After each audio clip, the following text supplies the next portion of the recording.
Good morning, Malacañang Press Corps. Welcome sa regular press briefing ni Presidential Spokesperson Ernesto Abella. Good morning, sir. Good morning.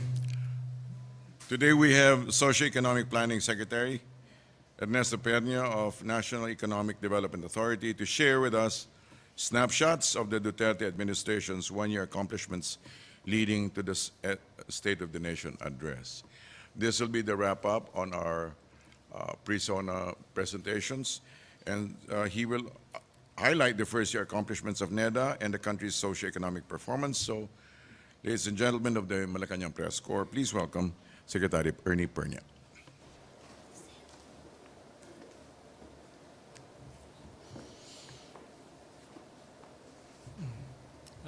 Good morning, everyone. Our dear friends in the media. Okay, let me just make an introductory statement. We are proud to report that the NEDA has completed and published the Philippine Development Plan 2017 to 2022, which is the Duterte administration's blueprint for change, the change that he has promised. It is anchored on the President's 0 to 10-point socio-economic agenda and geared towards achieving the long-term vision of the people, or which is also called Ambition Natin 2040. Backed by the President's, the PDP has been officially adopted by the government with the executive order from the President, number 27. And this executive order mandates all government agencies at both the local and national levels to adopt and implement the Philippine Development Plan and align their programs and budgets with the PDP. At the same time, the long-term vision or ambition natin was officially adopted by the government as well with EO, Executive Order number 5, and this also similarly enjoins the government agencies to follow the LTV, the long-term vision, and hopefully that the succeeding administrations, at least 3 administrations succeeding him, will continue what has been done by the preceding administration. This is to ensure continuity for getting our act together across administrations and ensuring that we reach the ambition natin 2040.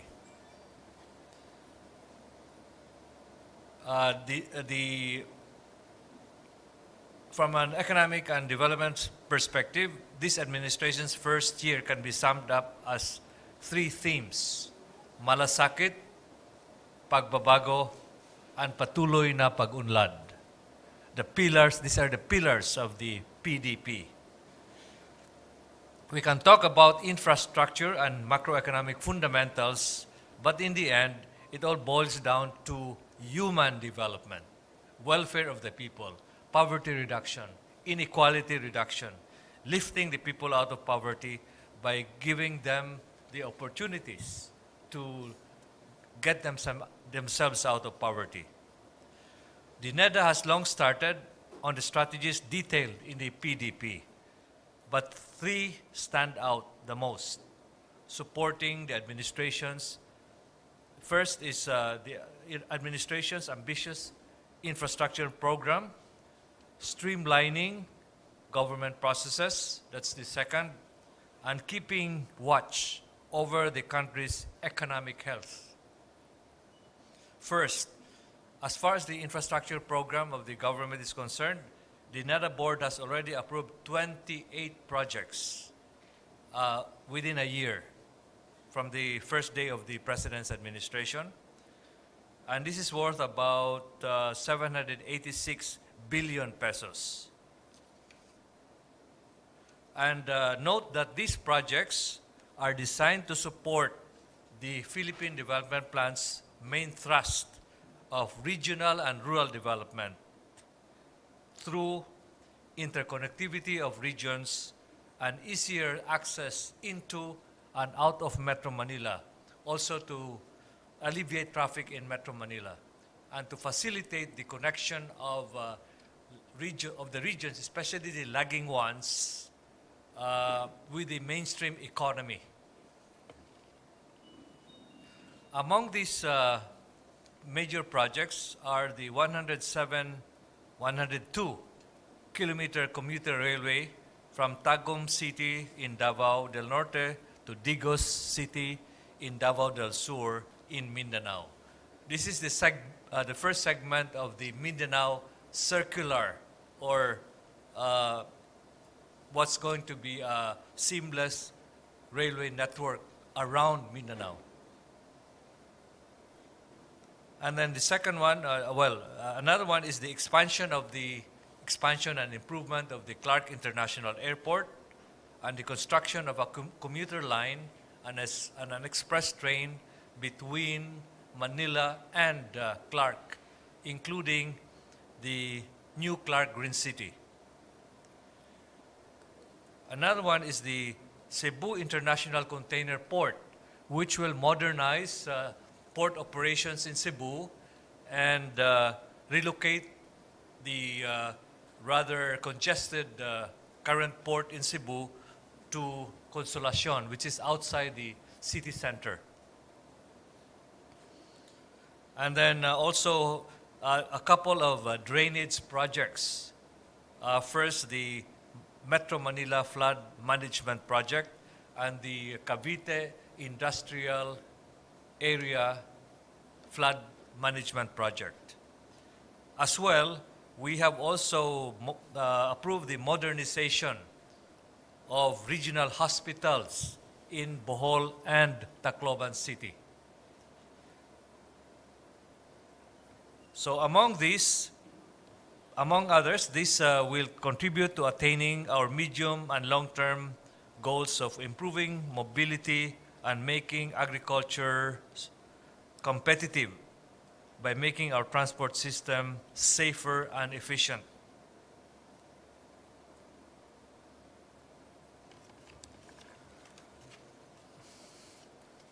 A priority is also accorded by the NEDA Board Committee on Infrastructure to addressing Manila's traffic, as I've already mentioned. Thus, the government will speed up the implementation of the Bonifacio City Ortigas Link Bridge, and the common station for MRT, MRT3, LRT1, and MRT7. The Bonifacio Global City Ortigas Link Bridge was just had its groundbreaking yesterday. So that should be completed. That's a minor bridge and should be completed within a year or a year and a half. The Infrastructure Committee of the Cabinet has also urged the use of Batangas and Subic ports to decongest Manila ports. The NEDA Board has likewise adopted officially the National Transport Policy to unify all transport-related projects, making them seamlessly connected and including intermodal connection of transport facilities. The National Transport Policy envisions a transport system that is safe, secure, reliable, efficient, integrated, intermodal, affordable, cost-effective, environmentally sustainable, and people-centered. Then we also have succeeded in streamlining government processes and procedures. Our aim is to deliver our planned infrastructure projects fast and on schedule. Thus, one of our first tasks was to adopt policies to streamline the government process through the NEDA Board's Investment Coordination Committee. And among other policies, the others approved were the economic hurdle rate for projects has been reduced from 15% social rate of return to 10%. And this is because economic conditions are better now, and the cost of domestic and foreign capital has gone down.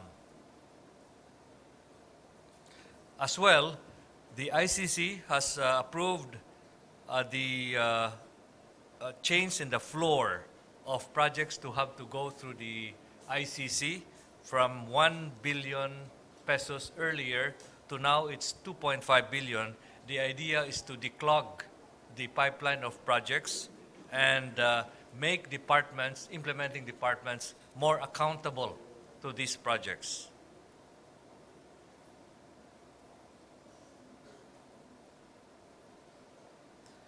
Also, the NEDA board members have been reduced from 22 to 11 to make the gathering of the NEDA board members faster. As well, reactivating the NEDA board executive committee to 5 members and reducing the IEC membership to 7 members. These are all designed to speed up getting committees faster to getting a quorum and hastening the approval or disapproval of projects. We also have completed or about to complete the formulation of the 2017-2022 Public Investment Program, which is a list of priority projects and programs that are expected to help deliver the PDP targets. The PIP online, which is the acronym of which is People System, was established to facilitate online submission by agencies of updates and reports on their priority programs and projects, and also to make the progress and the implementation of projects, approval of projects open to the public. The people can be accessed by anyone.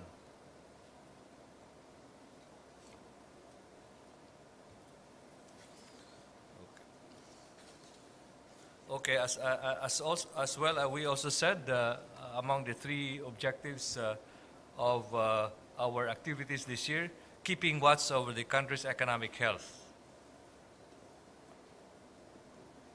And we sure have been able to do that. For example, the unemployment rate decreased from 6.1% in April 2016 to 4.7% in October last year. And the underemployment rate has gone down to 16.3% from having been for a long time in the 20s.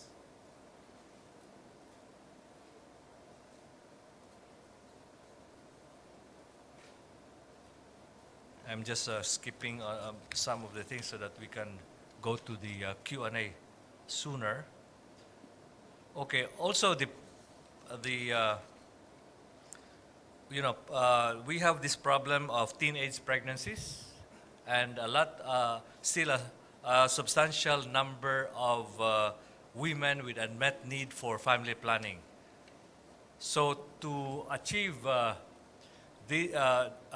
better implementation of family planning programs and access of women to family planning programs, the President issued Executive Order number 12, mandating government to intensify initiatives for attaining zero unmet need for modern family planning services through the RPRH law.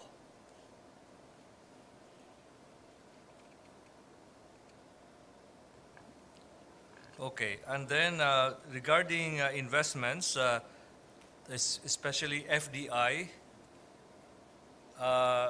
as you know, the FDI for 2016 stood at $7 billion,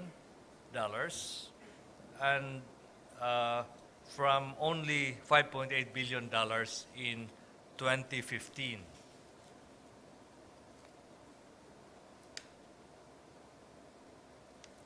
Okay, as you would already have seen in the papers, the government intends to massively invest in infrastructure over the medium term, totaling 8.2 trillion pesos.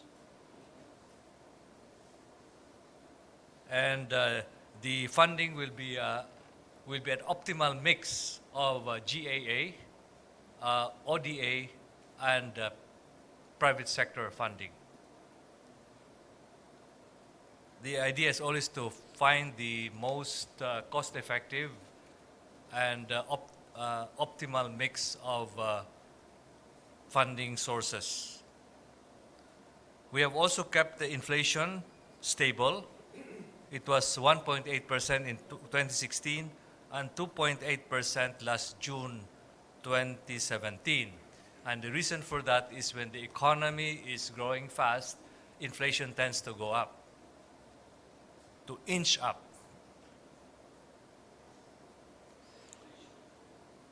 Okay.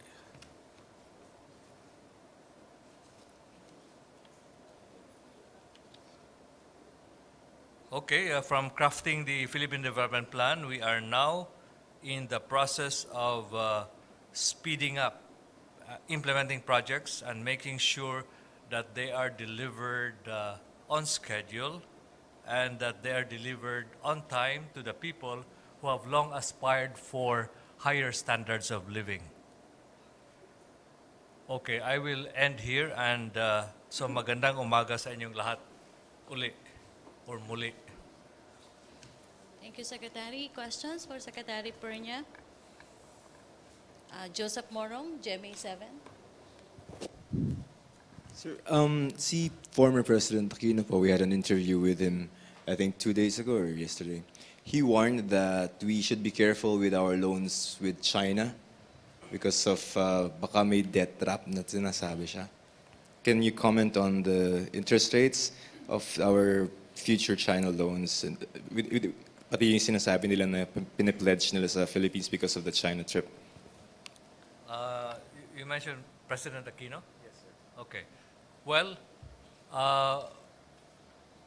we haven't yet signed any loan agreement with China except oral commitments or some written memoranda of understanding, and we certainly are going to be very careful with our dealings in terms of project financing from the Chinese government. We have two clearing mechanisms. First, on the China side, we have a clearing mechanism. We want the Chinese side to certify to us that the companies, private or state-owned enterprises that will be involved in projects will be truly competent and with impeccable integrity. That's on the Chinese side. So they can submit 3 names. And on the Philippine side, we also have a clearing mechanism to pick one of the 3 recommendees from the Chinese side.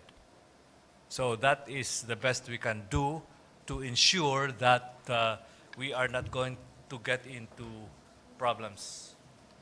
Okay, sir. Thank you very much. Yes, Marisol Halili, TV5.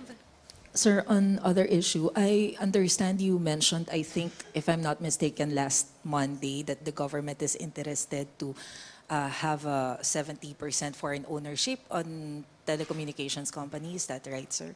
No, no. And telcos. Well, I mentioned that because I was just repeating what the president had mentioned during the campaign. And even, I think he repeated it also when he was already in office. Sir, hindi ba yun magiging conflict, magkakaroon ng conflict doon sa foreign ownership policy natin? Well, na- that any change in the ownership, foreign domestic ownership structure will have to be approved by Congress. It will have to be through legislation. Sir, why is there a need to expand or palawakin pa yung foreign ownership when it comes to telcos? Well, if we want to attract foreign direct investment, they have to be able to invest. They have to have a larger, stake in the investment. 40% seems to be rather low, and so by raising that to 70%, it might become more attractive. Okay, questions? Ian Sigaral. Thank you, Catherine. Good morning po, sir. Sir, the ADB raised its GDP outlook for Philippines from 6.4% to 6.5% in 2017 and from 6.6% to 6.7% in 2018. Sir, can I get your comment regarding that Well, outlook? 6.5% is the lower range of our target. Our target for this year is 6.5 to 7.5%. So that seems to be logical, and international agencies, international organizations, private or government, tend to be a bit more conservative than the government itself, than our government itself. We are setting higher targets because we want to exert more effort to achieve the targets. Okay, sir. Sir, yung ADB outlook po, do you think the Philippines can outpace that forecast pa po in the future? It is quite possible. In fact, it's probable that we can exceed that lower end, the lower end of our target. Thank you po, sir. Okay, questions? John Rosales. Good morning, Secretary Perño. I believe the Duterte government is keen on implementing in full the reproductive health law. May I ask how much is our proposed budget for the implementation of RPRH in 2018? As far as I know, I think it's on the order of 2 billion 2 billion. pesos. Okay, sir. But I will check for 2017. That was I think that was the number in 2016. But I have to check what exactly is the amount. Yeah. What is it? Sir, but did you propose or pitch on how much the budget would be, sir?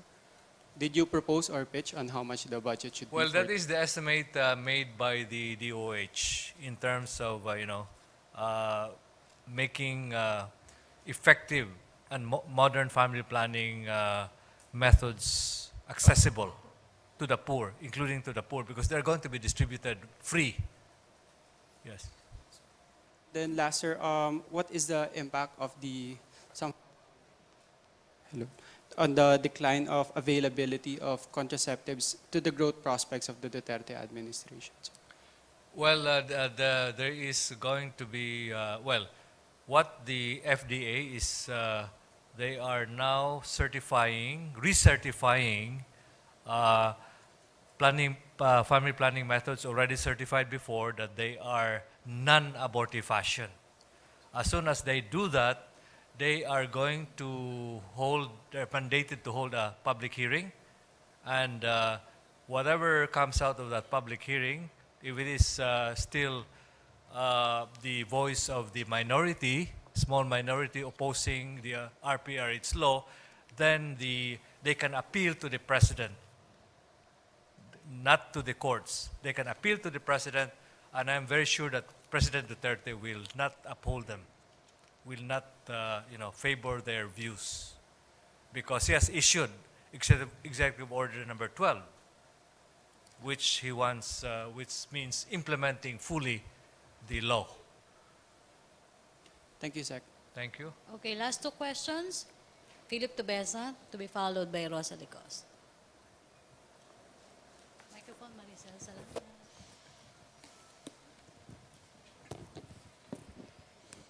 Good morning, sir. President Duterte is asking Congress to extend martial law in Mindanao. How do you address concerns that this might have a negative impact on the economy, particularly on tourism and the investment climate? Thank you. Well, I cannot speculate. But so far, I was in Cagayan de Oro just the other day, and there were businessmen there in the forum that we had in CDO, and many of them said that there's no problem. Businesses are not being disrupted. In fact, they feel safer and more confident about the investment or business environment in Mindanao in general. As you know, the conflict is only limited to a small area of Mindanao, small fraction of the whole island. Okay, Rosa Licos? Okay, thank you. Thank you, MPC. Okay na tayo, okay. Thank you, NEDA Secretary Pernia, Presidential Spokesperson Ernesto Abella. Thank you. A few points to underline. On the JP Morgan analysis of the current economic situation in the Philippines, JP Morgan has recognized the Duterte administration's efforts to bringing prosperity towards our vision of a comfortable life for all Filipinos. The global banking giant chief's economist for ASEAN has expressed bullishness about our economic prospects and noted that the Philippines, under the administration of PRRD, is now moving on a more equitable growth path.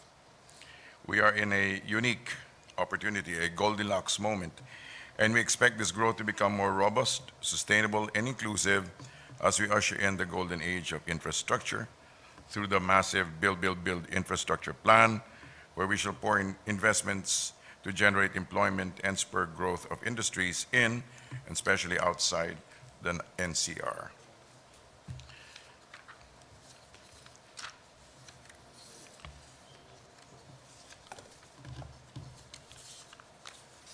Just an update on the rebellion in Marawi. Okay, this is just a fact sheet. This is this is the fact sheet. And as of July 17, 1900 hours, enemies killed 421 or plus 3.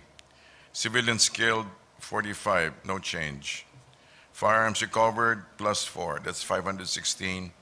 Civilians rescued 1,723, no change. Buildings cleared 15.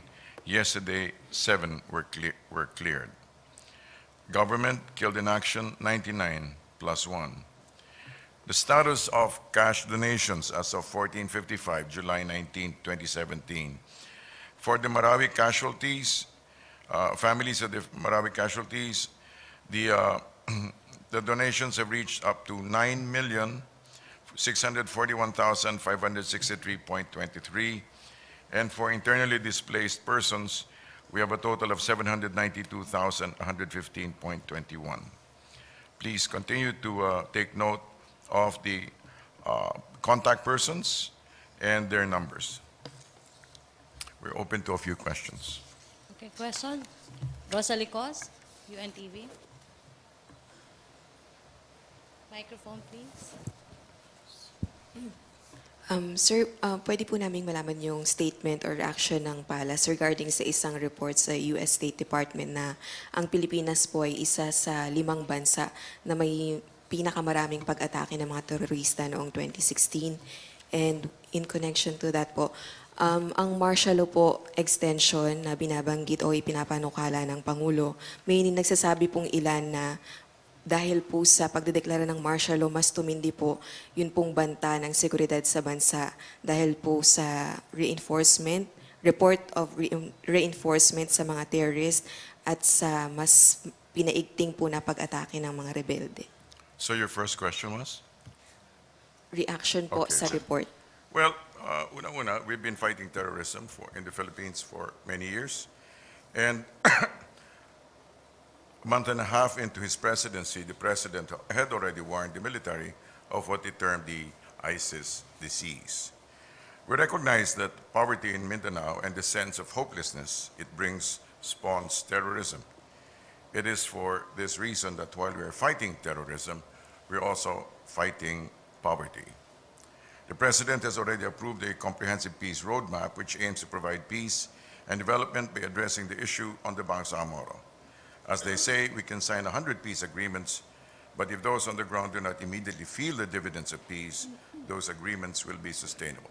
In other words, what we are doing is we're really confronting it, engaging the situation with the whole systems approach. Thank you. Latest statement po or guidance ng Pangulo regarding po sa mga pag-atake ng NPA kahapon po. Ano po yan? It will have to, like the Office of the Presidential Advisor on the peace process, there'll have to be a stop on the talks. Thank you. Questions? Tina Mendez, Philippines. Sir, good morning. Any comment dun sa, did the President already issue any statement or comment through speech or regarding the infighting between BIR Commissioner Dulay and his deputy? It's something that's within the agency and that's internal to them. There are no comments, public comments regarding the matter. Sir, I think the infighting is in relation to the tax collection needed for Dole, Philippines. How is this infighting affecting the collection of revenues? I'm not sure we should term it infighting. It's something I think that's it's a matter of operations, a matter of agreeing on systems and how to go about it. And I believe it should be left to them and to be able to settle as soon as possible. Thank you very much, sir. Tuesday New, DCBB. Okay. Philip Tobesa. Good morning, sir. Yes, sir. There's a commission, a bipartisan commission in the U.S. House of Representatives that's going to hold a hearing later today on alleged extrajudicial killings in the Philippines. Could we get a comment from the palace? Well, we respect the views of the Commission and we greatly value the support of the United States that they have given to us and continue to give our country as we address our important economic and social development objectives. Having said that, we also believe that the issues that are the focus of the Commission hearing must be discussed in the context of the scope of the challenge that we face and the actions that we're taking to address it. The universality of human rights presupposes due process be observed by all, and as such, any proceedings that allege wrongdoing should provide the opportunity for all sides to be considered. Insinuations and hasty judgments have no place in due process. Numbers should be verified and information should be cross-checked so that the ensuing conclusions have a solid basis in fact. Global experts have recognized the intrinsic link between terrorism and crime, specifically the manufacture and trafficking of illicit drugs. The Duterte administration's campaign against illegal drugs is a noble effort to protect the security and safety of Filipino people and the future of the nation. So you don't see this, sir, affecting, if they continue on this track, affecting U.S. PH relations? Our relationships are based on other things rather than these temporal matters. Will our embassy be sending a representative or into the commission or some? I don't believe that any representative has been asked for. Okay. Thank you, sir. Okay, Tuesday New, DCBB. Hi, sir. Yes, ma'am. Sir, dinalaga po ni Presidente Duterte si Assistant Secretary Aurora Ignacio as focal person daw po ng on matters pertaining to the government's anti-illegal drugs campaign. Ano po ba yung specific role na gagampanan niya? Siya na po ba ang magiging spokesman sa anti-drugs campaign ng gobyerno? Papayagan pa rin po bang magsalita ang PNP or PDEA sa mga anti-drugs operations? Ma'am, lilinawin lang namin kanina daw po lumabas yung appointment papers. So we'll just get back to you as soon. So it's okay? Today, Okay, today po. By today, you will have the papers. Okay. Okay, questions? Maricel Lalili, TV5.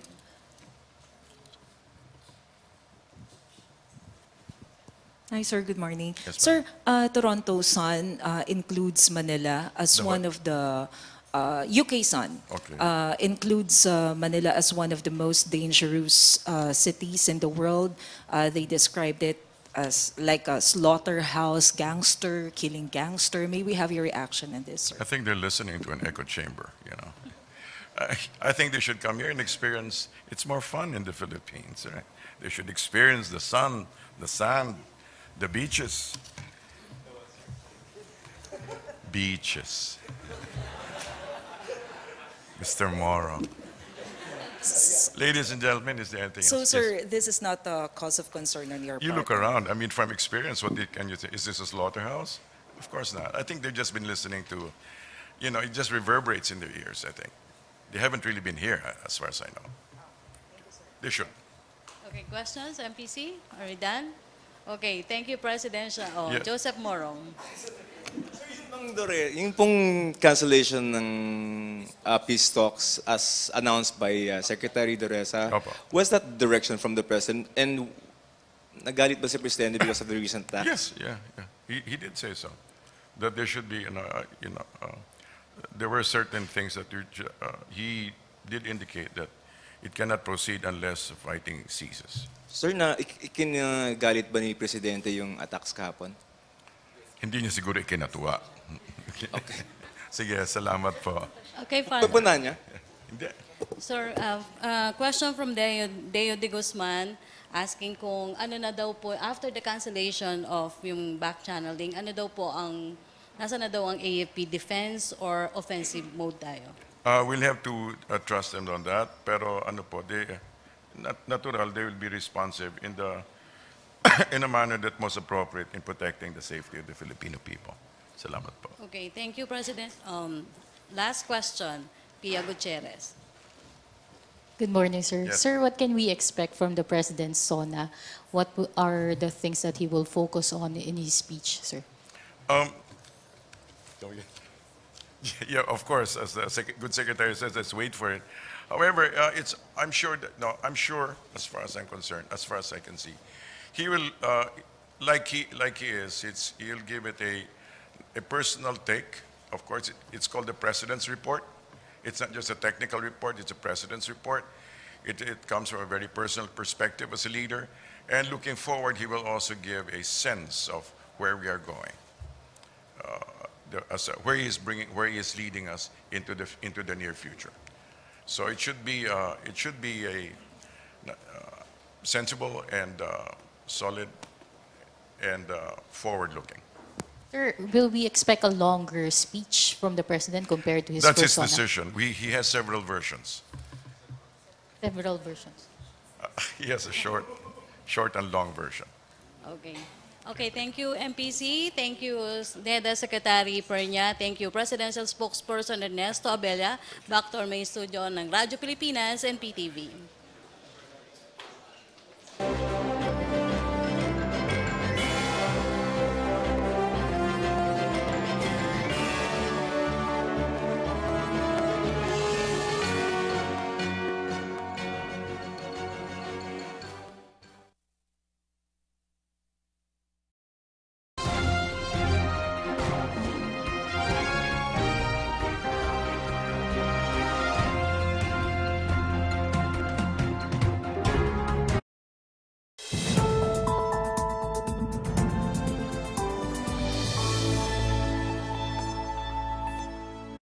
Your family car looks safe, but driving on tires with low pressure can make your car slip, slide, and skid, putting you and your loved ones at risk. But who has time to wait for that long line at the gas station to air up?